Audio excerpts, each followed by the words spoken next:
Bonjour à toutes et à tous et bienvenue dans cette nouvelle vidéo où on va voir une nouvelle extension de chez Google. Comme vous l'avez déjà remarqué, il y a des sites traduisibles.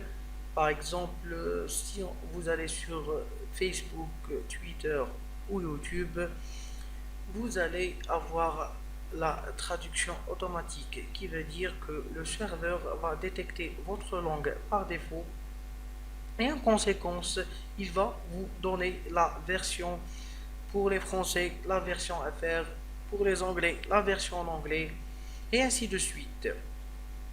Mais le problème, c'est qu'il y a d'autres sites non traduisibles, ou s'ils le sont sur pas toutes les langues. Et ce qui nous intéresse, nous, aujourd'hui, c'est de pouvoir surfer sur ce genre de site sans encombre, sans problème. Pour cela, j'ai découvert très récemment une nouvelle extension qui s'appelle tout simplement Google Traduction. Pour l'activer ou bien l'installer, c'est tout simple.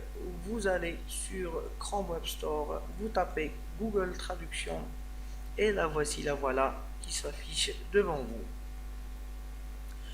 Bon, vous cliquez dessus, vous l'installez, c'est pas sorcier.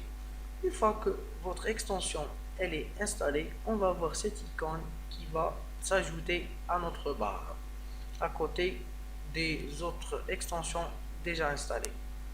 Pour la démonstration, j'ai choisi le site Freedom Support qui est exclusivement en anglais, ou bien, pardon, il est en anglais, mais il n'est pas en français. Dis-moi. Et pour la démonstration avec cette nouvelle extension, j'ai choisi le site Freedom Support TM. C'est un site en anglais, comme vous le remarquerez. Pour l'utiliser, c'est tout simple.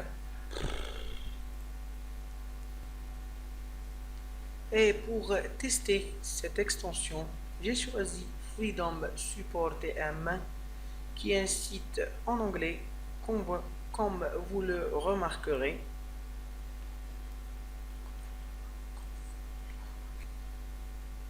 Et pour le test de cette extension de chez Google Traduction, j'ai choisi Freedom Support. C'est un site en anglais et comme il n'y a pas la traduction incluse, il ne va pas détecter votre langue ni traduire en français. Une fois l'application installée, vous n'avez qu'à sélectionner votre paragraphe. Une fois que vous le sélectionnez, il y a la petite icône qui va s'afficher. On clique dessus et automatiquement on aura la traduction sur place sans passer par Google Traduction et même la lecture audio du texte d'origine comme de la traduction. Démonstration. Comment puis-je autoriser l'accès à la bibliothèque audio micro? Merci. Quoi d'autre? Sinon, on peut carrément cliquer droit sur le paragraphe sélectionné et on choisit Google Traduction et ça va tout simplement nous renvoyer sur Google Traduction avec ses deux fenêtres habituelles, texte d'origine et la traduction. Quoi d'autre? Il y a une petite astuce aussi, comme quoi vous ne pouvez pas traduire que ce que vous pouvez sélectionner. On peut cliquer sur l'extension directement. Bon, elle m'a détecté ça. Je vais cliquer sur rien. Et je vais cliquer sur l'extension. Je vais taper à mon onglet, tout simple, traduire. Et voilà, on a un Google Traduction miniature à portée de main, très rapide, très simple.